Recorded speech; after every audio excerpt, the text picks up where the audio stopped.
ঘাটালে বন্যা পরিদর্শনে মুখ্যমন্ত্রী মমতা বন্দ্যোপাধ্যায়। ঘাটাল শহরে আটগোড়া চাতালে জলমগ্ন রাজ্য সড়কে বন্যা পরিদর্শন করেন মমতা বন্দ্যোপাধ্যায়। বন্যাত্রদের সাথে কথা বলেন মুখ্যমন্ত্রী মমতা বন্দ্যোপাধ্যায়। এছাড়াও উপস্থিত ছিলেন সেচমন্ত্রী মানস ভূঁইয়া, ঘাটালের সাংসদ অভিনেতা দেব, কেশপুরের বিধায়িকা তথা রাজ্যের মন্ত্রী শিউলি সাহা, জেলাশাসক, জেলা পুলিশ সুপার, জেলা প্রশাসনের উচ্চপদস্থ আধিকারিকরা। তারপর ঘাটাল থেকে সোজা মেদিনীপুরের উদ্দেশ্যে কনভয় মমতা বন্দ্যোপাধ্যায়ের। পশ্চিম মেদিনীপুর থেকে শান্তনু বর্ধনের রিপোর্ট, ওয়ার্ল্ড জনতা টিভি। এবং ঘাটাল পৌরসভায় 10 কোটিরও বেশি টাকা ব্যয়ে 5টা স্টুইসের নির্মাণের কাজ 90% সম্পূর্ণ হয়েছে। মানে ওই 500 কোটি টাকাটা এবারে বাজেটে রেখেছি, কাজটা শুরু হয়েছে। মোট কমপ্লিট হতে 2 বছর লাগবে, তার মধ্যে 6 মাস হয়ে গেল। ঘাটাল পৌরসভা এলাকায় 60 কোটি টাকা ব্যয়ে 2টো পাম্প হাউসের জন্য ওয়ার্ক অর্ডারও জারি করা হয়েছে। বর্ষার পরে কাজ শুরু হবে। 19 কিলোমিটার দীর্ঘ পলাশপাই খাল খননের কাজ এবছর মে মাসে শেষ হয়েছে।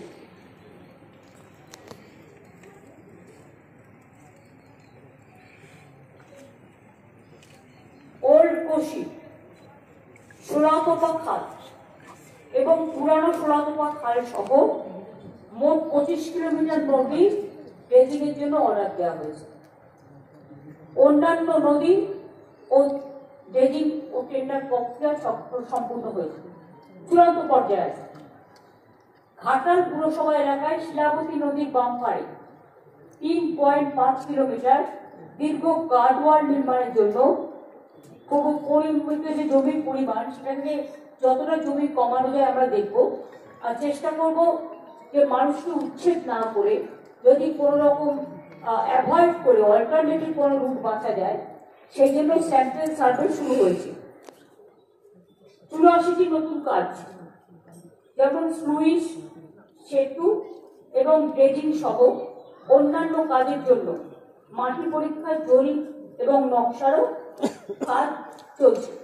এগুলো 2025 সালের নভেম্বর মধ্যে চেষ্টা করছি, মানে বর্ষাটা না কমলে তো সার্ভেগুলো হয় না, সুতরাং সেই জন্য আমরা এটা অপেক্ষা করছি। এছাড়া একটা কথা আমি বলি যেটা হচ্ছে অনেক কৃষকের জমি বিভিন্ন জায়গায় বন্যায় ডুবে গেছে, আলু চাষি, পাট চাষি, কিন্তু আমাদের পশ্চিমবঙ্গ সরকারের একটা ক্রপ ইন্স্যুরেন্স স্কিম আছে, যেটা প্রতি বছর যাদের জমি ডুবে যায়, কৃষকদের জমি বলুন, ধান বলুন, পাট বলুন, আলু বলুন, তাদের সবাইকে আমরা ইন্স্যুরেন্সের টাকা দিই। এবং সেই ইন্স্যুরেন্সের টাকা কিন্তু যারটা ডুবে যায় তাকে দিতে হয়, আগে তাদের দিতে হতো। এখন এই টাকাটা, পুরো শস্য বীমার টাকাটা আমাদের রাজ্য সরকার বহন করে।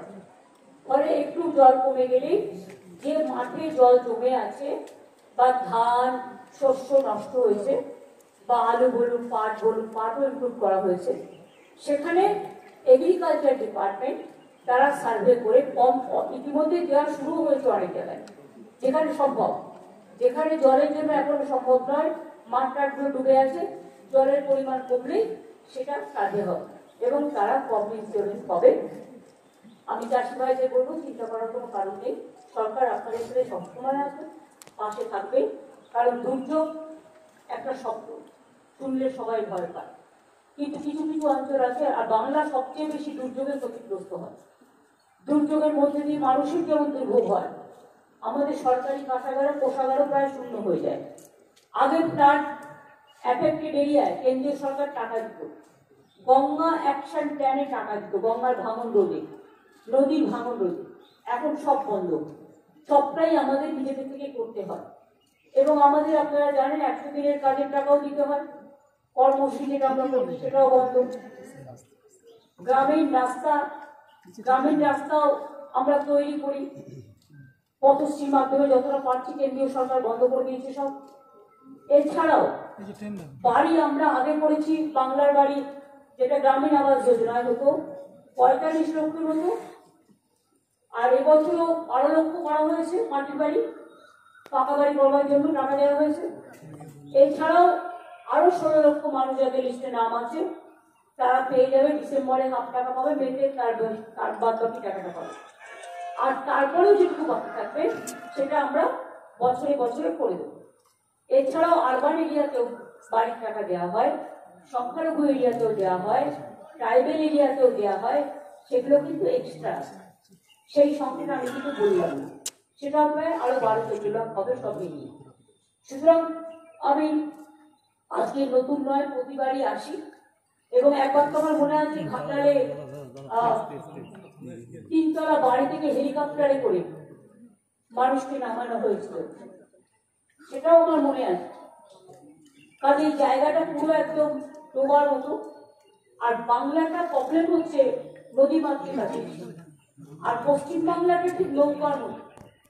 নেপালে বৃষ্টি হলে বাংলায় জল ছেড়ে দেয়, ভুটানে বৃষ্টি হলে উত্তরবঙ্গ ডুবে যায়, নেপালে বৃষ্টি হলে উত্তরবঙ্গ ডুবে যায়, ডিবিসি জল ছেড়ে দিলে, মাইথন জল ছেড়ে দিলে, পাঞ্চেত জল ছেড়ে দিলে অন্যান্য নদী হয়ে সেই জলগুলোকে দক্ষিণবঙ্গ ডুবে যায়। এতে মানুষের যেমন ক্ষতি হয়, আমাদেরও রাজস্ব থেকে প্রচুর পরিমাণ টাকা খরচ হয় এর জন্য। কিন্তু আমরা মনে করি মানুষ ভালো থাকে, এর জন্যই কিন্তু প্ল্যান করে আমাদের সরকারের আমলে আমরা প্রায় 5 লক্ষ পুকুর কেটেছি, 500 চেকড্যাম তৈরি করেছি, তাতেও কিন্তু জল অনেকটা ভরছে। কাজেই এখনো 2 মাস বাকি আছে। আর এবারে ডিবিসি যে জল ছেড়েছে, এটা সব রেকর্ড ছাপিয়ে গেছে। টোটালটা কত যেন মনে হচ্ছে?